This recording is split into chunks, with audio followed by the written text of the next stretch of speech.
자, 오늘부터 사도행전을 한번 공부를 해 보도록 하겠습니다. 사도행전. 중요한 사도들의 행적이죠. 교회가 세워지고 이렇게 하는 행적인데, 이런 부분들은 교회사하고 또 연결되기 때문에 함께 공부를 하면서 교회사와 예수님께서 마태복음 16장 18절에 내 교회를 세우신다고 이렇게 하셨기 때문에 참된 신약 교회가 어떤 것으로 연결이 되는 건지 중요한 그런 말씀입니다. 그래서 이 말씀들을 한번 살펴보도록 하는데, 이게 조금씩 끝까지 사도행전은 알면은 우리 위치가 더 굳건하게 될 수 있는 그런 반석이 될 수가 있습니다. 굳건한 반석. 그래서 오늘은 사도행전의 개요, 사도행전이 어떻게 이제 출발을 하는 건지 그 부분들을 한번 알고, 그 다음부터는 이제 사도행전에서 기록된 그 말씀들을 가지고 그때 당시 사도들이 정말 복음을 전하고 또 교회가 세워지고 또 어떻게 순교를 하는 건지 이런 부분들을 자세히 한번 살펴보는 시간을 가지도록 하겠습니다. 자, 사도행전에서 핵심 문맥이 있습니다. 사도행전의 핵심 문맥. 사도행전의 핵심 문맥은 사도행전 1장 8절이 되겠습니다. 여러분들이 다 잘 아시는 그런 문장이죠. 오직 성령님께서 너희에게 오신 뒤에 너희가 권능을 받고 예루살렘과 온 유대와 사마리아와 땅의 맨 끝까지 이르러 나를 위한 증인이 되리라 하시니라.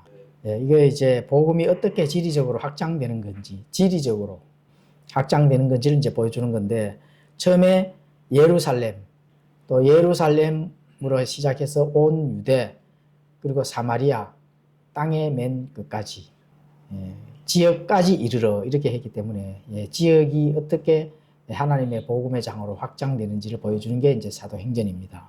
사도행전의 구조는, 사도행전의 기록자가 누구죠? 누가 기록했죠? 이렇게 이제 해서 굉장히 웃음을 목사들마다 설명드리는데 저는 그렇게 안 하겠습니다. 사도행전은 누가 기록했죠? 그건 누가 이렇게 해서 식상한 이런데 누가가 기록했습니다.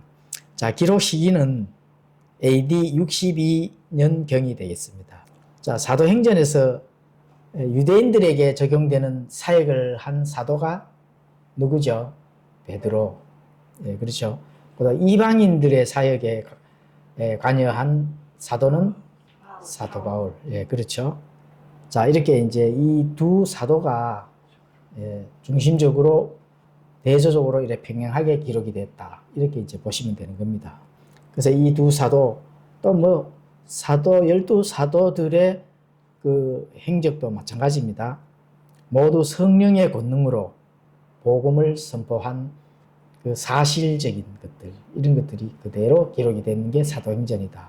이렇게 보시면 됩니다. 자, 사도행전은 사복음서와 사도 바울의 서신서, 그리고 이제 구약에서 신약으로 연결되는 다리 역할을 하는 겁니다. 다리 역할. 이 사도행전이 없었다면은 사실 그냥 영적 교리들만 이렇게 남는 거거든요. 그러면 교회가 어떻게 세워졌는 건지, 성령님이 어떤 역할을 했는 건지 이런 것들을 알 수가 없어요. 그래서 매우 중요한 서신서가 바로 사도행전이다. 그래서 사도행전의 주인공이 바로 누가가 되는 거는, 누가는 의사거든요.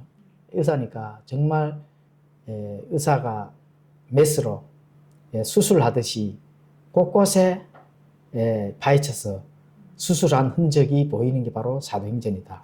이렇게 보시면 됩니다. 하나님의 섭리가 되겠죠. 그런 게.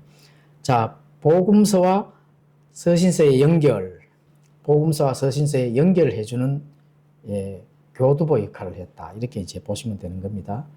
그리고 이 복음서는 예수님의 공생, 예수님의 라이프, 이런 것들이 기록이 된 반면에 이제 사도행전은 거기에서의 그 열매들이 어떻게 맺어졌는지 이렇게 이제 나타나는 거죠. 그리고 복음서와 복음서가 끝나면 이제 서신서, 로마서 이쪽으로 이제 넘어가잖아요. 그죠? 그런데 그 넘어갈 때 왜 갑자기 교회가 생겼을까? 이런 부분들. 교회가 생긴 이유, 이런 것들을 이제 그대로 나타내주고 있기 때문에 굉장히 중요합니다. 그리고 이제 제자들과 사도들이 어떻게 교회를 세워 나갔는지, 이런 것들도 그대로 설명해주는 그런 다리 역할을 했습니다. 그리고 이 사도행전은 복음의 장이 유대인에게서 이방인으로 이렇게 넘어가는 전환점이 되는 겁니다. 사도행전이. 그렇죠. 그래서 유대인에게서 이방인으로 넘어가는 오버랩 역할이 되어 있다. 그 기록 자체도 오버랩으로 그렇게 기록이 되어 있습니다. 그리고 예수님의 직접적인 그 사역에서 어떻게 예수님의 사역에서 성령님의 사역으로 넘어가는 역할이 바로 사도행전입니다. 그렇죠. 예수님께서 이 땅에 직접 내려오셔서 그 사역을 하신 거라면은 이제 성령님께서 그 역할을 시작하는 거. 자, 성령님께서 역할을 시작해야 어떻게 돼요? 예루살렘에서 사마리아 땅 끝까지 할 수가 있는 거거든요. 예수님이 계속 그걸 했다 하면은, 직접 했다 하면은 사실 할 수가 없죠. 그죠? 예루살렘, 유대 이 정도에서는 할 수 있는데, 자, 예수님이 한국에 와서 복음을 선포한다. 그래도 예수님은 육체를 입었기 때문에 그 육체를 입은 사역에 대한 제한이 있기 때문에 그렇습니다. 근데 성령님은 제한이 없죠. 그렇죠? 예수님이 육체로 계시던 사역의 시대에서 성령님이 성도들 안에 거하시면서 일하시는 시대로 바통이 바뀌었다. 이렇게 이제 보시면 되는 겁니다. 사도행전의 그 하는 역할이. 자, 누가가 보여주는 복음의 확장 경로를 한번 살펴보도록 하겠습니다. 처음에 예루살렘, 그 예루살렘 가면 그 예루살렘의 성전이 있잖아, 그죠? 성전 중심에서 이제 유대, 갈릴리, 사마리아, 그리고 로마 제국 동부 전체에 이렇게 복음이 이제 선포되는. 지금은 뭐 곳곳에 땅 끝까지 지금 복음이 사실 안 들어간 곳은 없거든요. 사람의 발로 복음이 들어갈 수 없는 지역까지도 사실 들어갔습니다. 왜 그렇게 될까요? 하나님께서 이 미디어를 통해서 사실은 미디어의 역할이 그만이 큽니다. 중국이나 북한 같은 경우에도 사실 미디어가 숨어서라도 다 보거든요. 보기 때문에 그 미디어의 그 한 장면으로 인해서 복음이 들어간다. 이렇게 이제 보시면 되는 겁니다. 사람이 일일이 발로 뛰고 그렇게 하지 못한 부분들을 미디어가 했다 하는 거. 이렇게 보시면 되는 거죠. 자, 사도행전의 저자와 수신자에 대해서 말씀드리겠습니다. 사도행전의 저자는 사랑받는 의사이며 바울의 선교 여정에 끝까지 동행한 충성스러운 동역자 누구죠? 누가죠. 디모데후서 4장 11절에 가보시면은 누가만 나와 함께 있느니라, 이런 기록을 남겼습니다. 누가가 끝까지 죽음을 무릅쓰고 사도 바울과 동행하면서 사도들의 그 모든 행적들을 낱낱이 파헤쳐서 실질 있는 그대로 기록을 했다. 이렇게 이제 보시면 됩니다. 자, 수신자는 데오빌로와 그 로마의 고위 관리자, 이렇게 이제 수신자가 되는데, 누가가 글을 쓸 수 있도록 도운 이제 후원자가 아니겠느냐, 이렇게 이제 추정을 해봅니다. 로마의 고위 관리자는. 자, 사도행전의 기록 목적에 대해서 말씀드리겠습니다. 단순한 역사 기록을 넘어 기독교의 변증적 역할을 했다. 이렇게 이제 보시면 됩니다. 그래서 이 기독교의 정통성이 인정되는 그 역할을 한 것이 바로 사도행전이다. 이렇게 보면 되거든요. 사도행전. 그렇죠. 그래서 합법적인 신앙의 그 길이라 하는 이런 것들을 변증을 했다. 그 변증된 자료가 사도행전에 기록이 되어 있습니다. 이게 이제 사도 바울의 그 간증을 통해서도 거의 나타나거든요. 자, 사도 바울의 간증이 3번 정도 나오는데, 첫 번째는 사도행전 9장 1절에서 19절, 사울이 바울이 되는 그 과정이죠. 다메섹으로 가는 그 길에 부활하신 예수님을 직접 만나는 그런 사건이 이제 되겠습니다. 그래서 바울이 되어서 이렇게 이제 본인의 그 사역을, 기독교의 사역을 할 수 있는 그 계기가 되었다. 자, 사도행전 22장 1절에서 21절에 가보시면은 예루살렘 성전에서 유대인에게 붙잡혔을 때 자신을 죽이려는 동족들 앞에서 히브리 방언으로 말한 그 간증, 그 간증이 있습니다. 자, 자신이 얼마나 철저히 유대인이었는지, 율법에 관해서는 흠이 없는 자라고 했잖아요. 그죠? 그래서 유대인의 철저한 유대인이었다. 그리고 율법에 충실한 아나니아라 하는 인물을 통해 어떻게 시력이 회복이 되었는지, 본인이 교회를 핍박하고 그리스도인들을 죽이고 이렇게 했을 때 예수님께서 시력을 잃게 하고, 또 아나니아라 하는 그 인물을 통해서 또 다시 시력이 회복되는 그런 것들을 이제 간증을 하고, 또 순교자 스데반이 피를 흘릴 때 곁에 서서 그의 죽음에 동의하고 그를 죽인 자들의 옷을 지킨 것을 자신이 지금 증거하는 겁니다. 그 정도로 기독교인들을 대해서 핍박했는데, 그렇게 기독교에 대한 그런 부분들은 본인이 철저한 유대교였다 하는 거, 이런 부분들을 증명을 지금 하는 겁니다. 또 세 번째는 아그리빠 왕 앞에서 변론하는 거.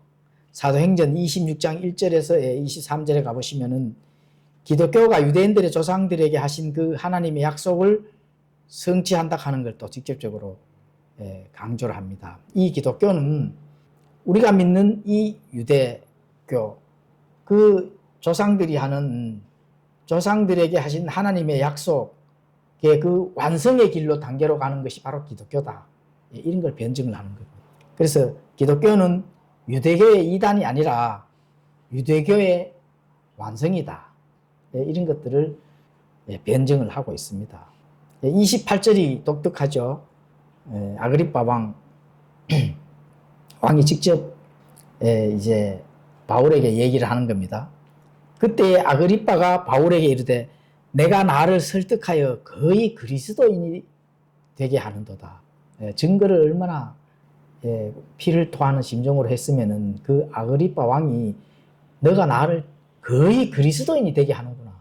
이렇게 되는 거죠. 그러면은 그 그리스도인이 되게 하는 그 사도 바울은 어디 출신이라고요? 유대교 출신이라고 합니다. 유대교 출신. 그래서 기독교는 어디서 나왔어요? 유대교에서 나왔습니다. 로마 가톨릭에서 나온 거 아닙니다. 출발은 어디서요? 예루살렘에서. 출발은 예루살렘에서. 그리고 사도들이 이제 본인들의 사역을 본격적으로 시작하는 그 도시, 바로 안디옥에서 그 출발을 했는 겁니다. 출발이 로마 가톨릭이 아닙니다. 자, 이 사도행전은 이방인의 선교의 정당성, 이방인으로 이제 그 복음이 전파되어야 된다 하는 그런 것들을 지금 설교를 합니다.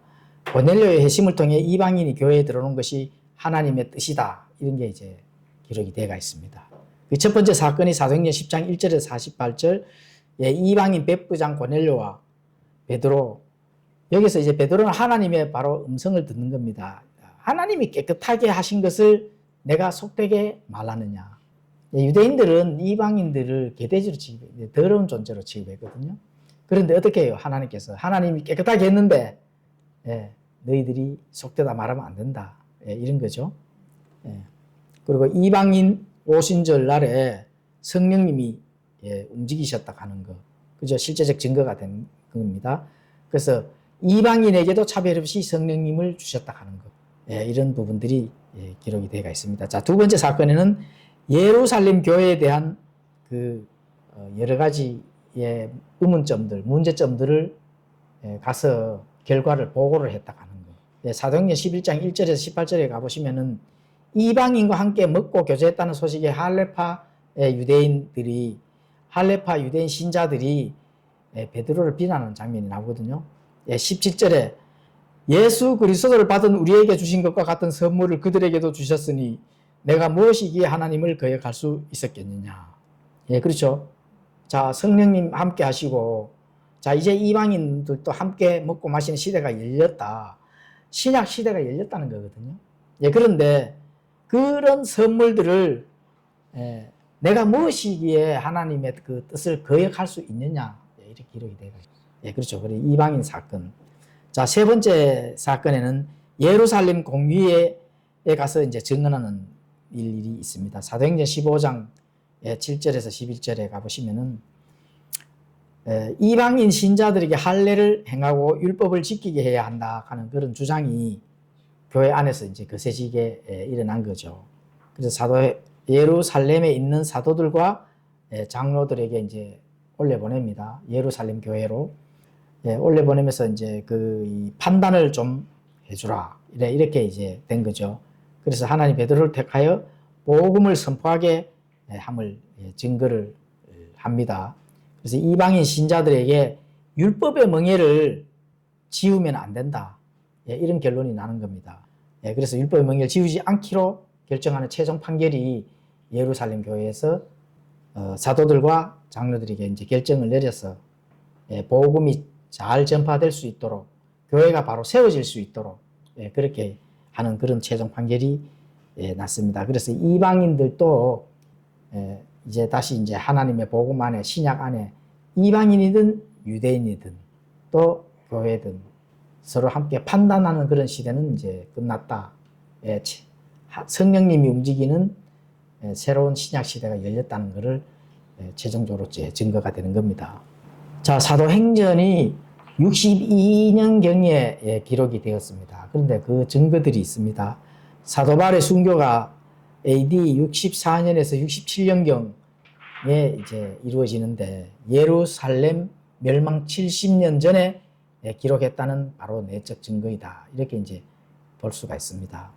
그리고 바울의 재판 결과가 성경에는 기록되지 않은 걸로서 그렇게 기록이 되어 있기 때문에 62년경에 기록이 되어 있다. 이제 사도 바울은 이제 로마 감옥에서 재판을 기다릴 때 많은 서신서를 쓰고 이렇게 했거든요. 그리고 유대교에 대한 우호적인 태도가 그때 이제 나타났다는 겁니다. AD 66년 기독교를 유대교의 연장선으로 설명하는 것이 로마 사회에서 불리한 상황이었다. 그게 이제 기독교가 유대교의 연장성산이다, 이렇게 되면은 안 된다는 때였죠. 그런 상황에서 그 기독교를 유대교의 합법적 계승으로 변증하는 그런 계기가 되었다는 겁니다. 그 시점에, AD 62년 그 시점에 말이죠. 누가는 바울의 서신들을 인용하거나 참고한 흔적이 전혀 없다. 그래서 이거는 바울의 편지들이 널리 퍼지기 전에 아주 이른 시기에 기록되었음을 이제 알 수가 있는 겁니다. 그러니까 누가 바울 서신서가 완전히 적은 다음에, 또 이 바울의 서신서가 완전히 적힌 다음에 누가가 그런 기록들을 보고 한 것이 아니라 그 기록이 완성되기 전에, 바울의 편지들이 널리 퍼지기 전에 기록이 된 것으로 봐서 사도행전 교회가 세워지고 또 성경의 기록들이 완성되어져 가는 그 과정일 때 함께 기록이 되었다 하는 그런 부분들을 알 수가 있습니다. 자, 사도행전 끝까지, 사도행전 기록을 보면은 그 이제 끝까지 이렇게 우리가 읽어보면은 그 로마 정부가 적대적이지 않았다 하는 거, 그렇죠. 그리고 네로 황제에 대해 밖에 AD 64년 이전의 분위기는 유대인들이 그래도 이렇게 뭔가를 이제 많았기 때문에, 그렇죠. 유대인들이 기독교인을 믿었지만은 어떤 그런 부분들 오버랩되는 그런 과정이니까 원칙적으로 이렇게 적대적이지 않았다. 그런데 이제 그 이후에는 굉장히 네로 황제에 의한 그런 박해가 심했죠. 그래서 일반적인 그리스도를 믿는다 하면은 모두 이렇게 잡혀서 화형을 당하거나 사자밥이 되는 그런 일들이 많이 발생이 됐습니다. 오버랩되는 기간에는 뭐 아직 정해지지를 않았기 때문에 그런 부분들은 이제 알 수가 있는 거죠.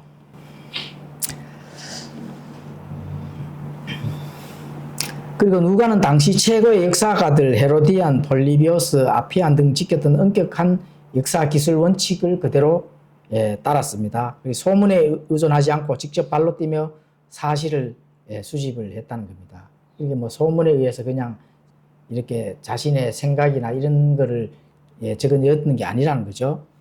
또 카르타고, 스페인, 시칠리아, 마게도니아 등을 오가는 긴 여정을 통해 현장에서 직접적으로 정보를 바로 기록을 하고 그 모은 정보를 다 기록을 했다는 겁니다. 그리고 누가가 글을 쓸 당시에는 아그리파 2세 같은 핵심 인물들이 현재 이제 살아 있었다는 거. 만약에 거짓말로 썼다 하면은 즉각적으로 문제가 발생이 됐겠죠.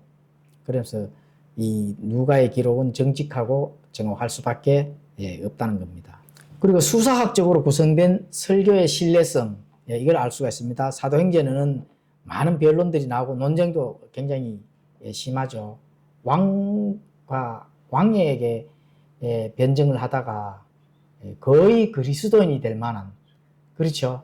그런 쪽으로 이렇게 많은 변론이 나오죠. 그래서 이 누가는 수사 구조인 도입, 진술, 명제, 논증, 반박, 결론 이런 걸 아주 구체적으로 잘 나누어서 기록을 했다 하는 거. 그렇죠. 전체적으로 봐서는 사도행전 한 10장까지는 유대인에게 복음을 전파를 하고, 그렇죠. 그 이후에는 이방인, 이방인도 구원을 받고, 그 이방인 교회에서 신앙생활을 잘 할 수 있도록 이렇게 되는 걸로 나누어질 수 있었다 하는 그런 부분들. 그러니까 이런 수사학적 구조로 누가가 잘 기록이 될 수 있었던 것은 무엇일까요? 누가는 의사였기 때문에 그렇습니다. 베드로가 이렇게 적었다 하면 뭐 이렇게 기록을 못 합니다, 사실은. 그렇죠. 자, 그래서 이제 그런 결론에 맞춰서 내용의 본질을 훼손하지 않았다 하는 거. 그렇죠. 그 스데반의 설교에 대해서도 그 예증이 나옵니다. 사도행전 7장에 스데반은 야곱과 그 아들들의 매장지에 대해 다소 복잡하고 혼란스러울 수 있는 표현을 사용하는데 그런 부분들이 그대로 기록이 되어 있다 하면은 뭐 생각이나 자기 의견이나 이런 것을 넣은 것이 아니라 그대로 있는 발자취대로 기록을 했다 하는 것. 이런 부분들을 알 수가 있습니다. 자, 사도행전은 정확하고 정말 참 성령님이 정말 직접 움직이시는 그 시대에 기록된 것이다 하는 그런 것들이 이제 이 학자들도 다 인정을 하는데 그 중에 고고학자가 직접적으로 증명을 했다 하는 것. 그렇죠. 누가의 정확성. 자, 그래서 그 고고학자가 본인이 학자이지만 고고학자니까 그 학문이나 학술이 얼마나 좋겠어요. 그죠? 그런데 회의적인 자였단 말입니다. 그런데 그 회의적인 자가 어떻게 해요? 나는 사도행전을 고고학을 연구를 하면서 이 확신자로 예수님을 믿는 확신자로 바뀌었다는 겁니다. 그런 기록이 있습니다. 이제 옥스퍼드 교수였던 람세이 경이라고 있습니다. 그래서 원래 사도행전의 기록을 믿지 않았는데 그는 성경이 틀렸음을 증명하려고 아시아 전 지역을 고고학적으로 조사하기를 시작을 했어요. 그런데 수년간 조사 끝에 내린 결론은 누가는 당대 최고의 역사학자들 중에서도 어떻습니다. 그렇게 고백하면서 본인이 예수님을 믿는 그런 교인이 되었답니다. 그렇죠. 그런 기독교인이 되었다는 거죠. 그래서 누가가 쓴 세밀한 지명 또 거기에서 나오는 관직들, 관직의 명칭, 또 고고학적 발견 이런 게 완벽하게 일치가 됐다. 그래서 틀림없이 기록이 되는 그런 역사적 발자취라는 겁니다. 그걸 그걸 통해서 이제 본인이 그러면 나도 기독교인이 되어야 되겠다. 그런 부분들. 많은 사도들이 이제 순교했던 자리나 또 거기에 남은 많은 흔적들 이런 것들을 통해서 사실이구나 하는 그런 부분들을 이제 그런 학자들도 믿고 거듭나는 그런 일이 있었다는 겁니다. 자, 누가는 사람의 말의 지혜보다 그 이면에 있는 하나님의 능력을 강조를 했는 겁니다. 바로 그 하나님의 능력이 뭐죠? 성령님이 되겠죠. 그렇죠.